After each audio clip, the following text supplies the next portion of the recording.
So welcome students. I am Mike Annett, Department Chair for Management and Organizations, and joining me is Joel Mrak, Athletic Director at MacEwan University.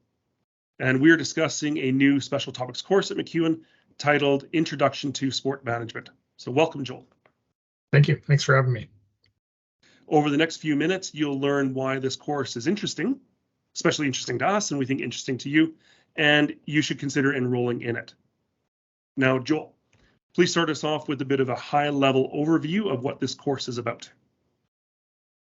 Yes, this course is an introduction to sport management and the sport business kind of industry, and we'll take concepts and theories that have already been part of the program so far, and then start adding in real-life sport examples, breaking it down from everything from grassroots sport delivery all the way up to the professional leagues that we see on TV, we consume as fans in the stands of the Rogers Arena with our Oilers and the Oil Kings just down the street and the Elks not far from us.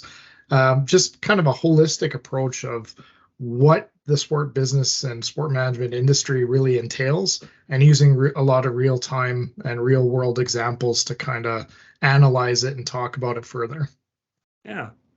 And this course does have a prerequisite that students have a C- or better in another ORGA 300 level course. And that's partly because the course does expect students to have a bit of background in management and can then apply that preparation and learning to some very practical issues.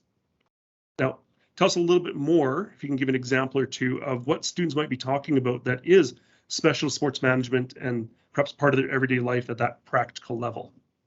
Sure.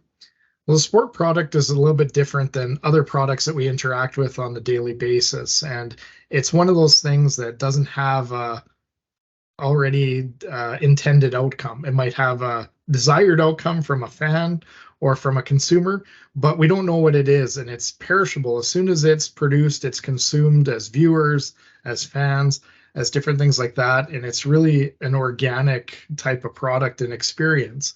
And so I think we'll get really into a lot of what it is that creates that kind of experience, how the product is bought, sold, marketed, packaged out for consumption by us as fans, as media, as business entities and sponsorships and all sorts of different places that it interacts with. So we're hoping to have a lot of fun with it and just really taking a look at what it is that makes it so special and unique compared to more traditional industries or more traditional products. Yeah.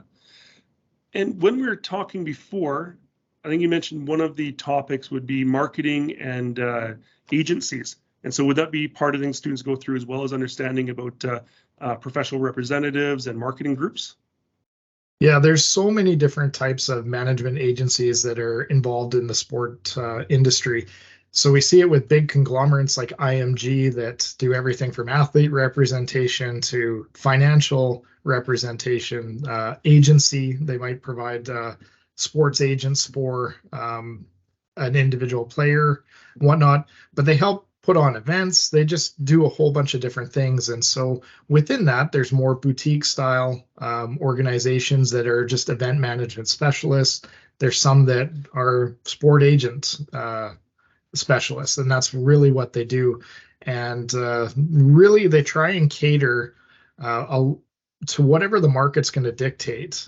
If it's from negotiating contracts, if it's creating fan experiences and enhancing that, or it just might be they stay in their lane and they just want to focus on service to an athlete wherever they travel. And you see that with a lot of professional golfers like Tiger Woods and Rory McIlroy that have these agencies that have representatives in every country they travel to for a golf tournament that meet them on site. They take care of their arrangements.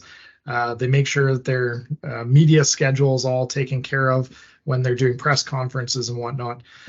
So it's just like there's so many different avenues that those sport agencies play that you could probably do a whole course on just that alone, but it's such a vast piece of what the services that are provided and different niches within the market that probably 25 years ago weren't even real jobs, that now their career opportunities have exploded. Yeah, cool. You've got my interest. Any last comments you want to share about the course? I'm really excited about this course. I think it would be a great course for any students that have passions about the sport industry. They're just simply interested in it, or maybe they have aspirations about working in athletics. It could be Griffin's athletics, for example, or working with the Oilers, or working in that industry with what they've learned and what they take home in their degree when they graduate. So I think it's just a great eye-opening kind of class that exposes the students to that industry and provides a lot of opportunity for career paths that might not even been thought of before. And I know it's changed a lot since I did my undergraduate degree, that the jobs then are so different than now. So I think it's like eye-opening stuff, and I think there's a really cool potential here to grab onto some passion or interest from the students and turn that into something great. Yeah, well, thank you, Joel. This will be an amazing course. And honestly, I'm envious of the students that will be able to join you. Thanks for bringing this course to us, and wish you success for this winter term. Thank you so much. I'm looking forward to it.